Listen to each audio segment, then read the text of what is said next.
Psychic Awakening Consequences. Even among the fleets that ferry Primaris reinforcements across the Imperium to their chapters, heresy can be found. For the fleet carrying the Brazen Drakes to meet their battle brothers on Custodes, this will have dire consequences for all. Consequences by Andy Clark. Apprehend these traitors.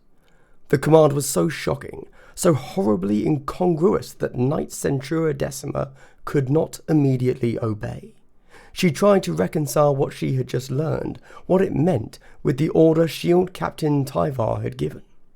The entire bridge crew of the Lux Imperatus shared a moment of frozen horror as they stared at the hollow projection floating in the air before them.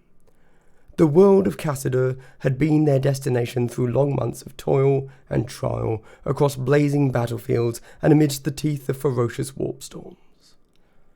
Their duty had been to reach it, to deliver the 2 full companies of Brazen Drake's Grey Shields to their newly adopted homeworld, and to see that Chapter Master Casselin accepted the gift of Kull's miracle. Now, there hung Custodes, revolving as a grainy 3-dimensional image before their eyes. War-torn, ravaged. Beside it, inescapable, scrolled spools of low Gothic strategic reports, warnings, and cries for aid.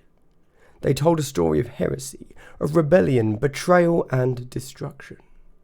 They engulfed Decima's vision, making a mockery of all that she and her comrades had endured to get to this point, rendering hollow the hope they had thought to bestow. All this the Knight Centura absorbed and processed in a scant span of heartbeats.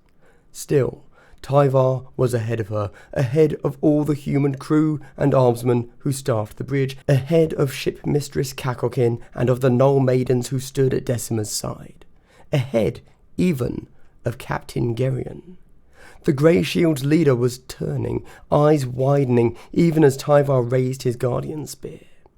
The 3 Brazen Drakes who flanked him moved almost as fast, but not even the post-human Space Marines had the preternatural swiftness of thought and body possessed by the Adeptus Custodes. Whether they sought to reach for their weapons or raise their hands in gestures of placation was unclear. Whatever the case, they froze as they found themselves staring into the cavernous barrel of the bolter built into Tyvar's spear. "Shield Captain," began Geryon.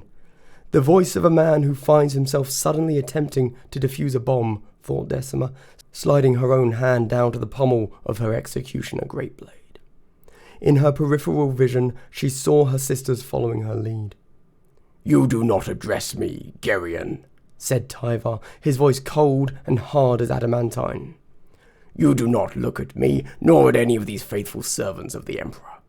You are tainted by heresy, and you will be detained, along with all of your battle brothers, until an appropriate fate can be determined."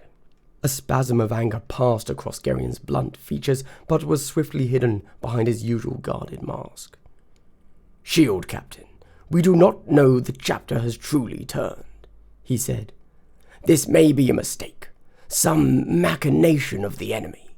We may have brethren even now fighting to restore the honor of the Brazen Drakes on that world. We should aid them, not abandon them. You ask us to condemn our comrades, even ourselves, without recourse to proof.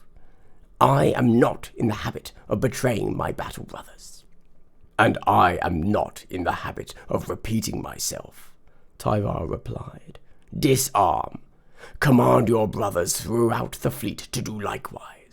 Understand the lenience I show you in this, for your chapter is confirmed Hereticus Diabolus Extremis." The designation scrolled across the hololith, repeating beneath the damning seal of the Ordo Hereticus. It could not be an error. They all knew it, even Geryon. This is wrong, Decima thought, pushing down her extreme frustration and bitterness. We set out with a purpose, a mission. We were to strengthen the Imperium's defenders against their foes. Instead, we find yet more corruption and betrayal, more supposed champions unworthy of the trust the Emperor has extended them. The air in the bridge thickened with tension. Captain Geryon stared at Tyvar, making no move to obey his instructions. Around Decima, bridge crew watched the exchange with the fearful expressions of those still struggling to grasp the danger they had found themselves in. They did not dare move, though she could see that many of them wished to flee, or at least to duck down behind their slab-like metal consoles in order to shield themselves. Decima did not share their fear. The Sisters of Silence were made of far sterner stuff, but she understood it. "You gave us no chance to speak in our defence," cried one of Gerion's brothers, no longer able to hold his silence. "These sins are not ours to account for. We have fought loyally and done no wrong, and now—" The gunshots rang out across the bridge, their thunder in the silence like a hammer taken to a pane of glass. The brazen drake who had spoken was thrown flat on his back by the tight burst of mass-reactive bolts. At so close a range, even power armor could not resist their fury. Blood sprayed grey shields, deck crew, and consoles alike. The storm broke, sudden and violent. Ballistic arms howled from cherub-faced speakers. Crimson tactical lumen engaged, bathing the bridge in a charnel hue. Decima's blade was already singing from its sheath, even as Captain Gerion's face contorted in fury, and he snatched his heavy bolt pistol from his belt. The bridge crew and armsmen reacted more slowly, despite all their training and years of expertise. They could not hope to do otherwise, for the fight erupting in their midst was one between demigods and angels, not mere mortals. Screams of fear and shock mingled with blaring alarms. Robed figures dove for cover or cowered, trapped in place by paralyzing fear. Armsmen blinked and half raised their weapons, unsure of how to react to a situation that would never have entered into even their darkest dreams. "I shall not have weapons fire upon my bridge," barked Shipmistress Kakokin, and Decima admired the courage of the sentiment even as she recognized its futility. Might as well command the stars to stop burning or the warp to cease its turmoil, she thought as she stepped into battle. Gerion had raised his pistol and squeezed its trigger, but even as the gun fired, Tyvar crossed the gap between them and swatted the weapon's barrel aside. The bolt shells flew wide, one cratering the astrogation console, the other hitting a fleeing rating in the back and blowing him apart in a visceral spray. Tyvar's follow-up thrust was so quick that Decima could barely track it. Somehow, Gerion managed to weave aside, though not fast enough to avoid losing half his ear to the spear's crackling blade. The skin of his cheek was flayed by its power field, and Gerion snarled. "Brothers, we are betrayed!" he roared into his gorget's vox mic, throwing himself sideways as he reached for his own drake-embossed power sword. "Consider all outside chapter hostile. Seize the fleet!" That was a mistake, thought Decima, as her blade whipped out and opened the throat of one of Gerion's remaining brothers. The Space Marine had barely raised his weapons before she felled him. The other swung a clubbing blow that broke the neck of one of Decima's sisters and threw her body backwards into her fellows. He then raised his bolt rifle and let fly at Shield Captain Tyvar. The Shield Captain moved with light speed that belied his towering stature and armoured bulk. He took the shells on his pauldron, weathering their explosive impacts, then fired back in return, pummeling the brazen drake with ammunition as he strode swiftly forward. One shot blew a ragged crater in the Space Marine's right greave, and Tyvar's spear blade swept down in an arc intended to bifurcate the warrior's helm. It met Gerion's own sword with a crack of power, and the wounded battle brother seized his chance to duck back and put a runic console between himself and danger. "You have torn this fleet in two, traitor!" spat Gerion at Tyvar as the two warriors pressed against one another's blades. "You have turned on the Emperor's loyal servants. You have slain my brothers and forced my hand." "The heretical gene seed within your bodies is its own condemnation," Tyvar replied. "I am Custodes. I speak with the Emperor's voice. Were you loyal, you would set down your weapons and accept your guilt. But you side with your brothers before your Emperor, as the Adeptus Astartes always have." Gerion twisted his blade, attempting to force Tyvar's spear aside. The shield captain was too canny, however, and far too skilled. He allowed his weapon's point to swing outward, feeding the momentum into a vicious upward swing where the weapons halved. It connected with Gerion's midriff hard enough to crack the ceramite there and drive the air from the captain's lungs. Gerion reeled back, and Decima seized her chance to advance on his flank and allow her stifling null aura to enfold him. He was no psyker, But still, proximity to a silent sister could sap any enemy's will and strength and cloud their thinking when they most required clarity. Decima swung her blade at Geryon, and he just managed to parry the blow. She immediately whipped around and aimed a cut at his legs, which he barely evaded.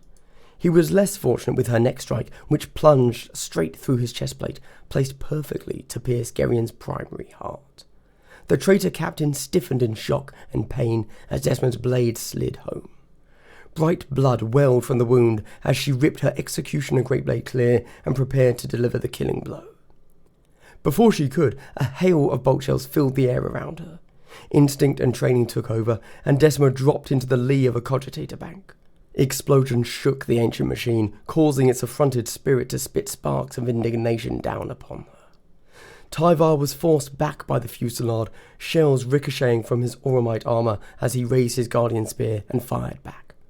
Ruptured bodies hit the floor around Decima, bridge crew and armsmen butchered by the furious crossfire. She rolled sideways and came up in a crouch behind an adjoining nav shrine. From here, Decima could see half a dozen brazen drakes who would spill through the bridge's bulkhead door to support their captain. Wounded and ashen-faced, Geryon and his surviving battle brothers were falling back towards the living bulwark of their comrades. A few armsmen bravely fired their shotguns at the Space Marines. Their reward was swift and violent death as bolt shells tore them apart. Decima shot battle-mark signs to her 3 surviving prosecutors, who crouched in cover nearby. Outflank, keep to cover, close on the Space Marines and surprise them. Her sisters nodded their understanding and began to move, dashing and rolling between the bridge's consoles, ignoring the terrified or maimed crew they passed. Gunfire thundered continually, and Decima realised, to her amazement, that Shield Captain Tyvar still hadn't sought cover nor been slain by the massed fire of the foe. Instead, he was advancing, storm bolter booming, blood running from a wound in his side and a savage gash in his cheek. His expression was terrifying in its focused calm. Only his eyes showed the fury that the Shield Captain felt. She would not leave him to battle the traitors alone. Decima rose and ran forward, seeking to draw the enemy's fire. Bolt shells streaked toward her, but, swift and agile, she evaded each one. She was bare paces behind Geryon and his wounded brother, preparing to strike them down when a fresh explosion of violence erupted around the doorway.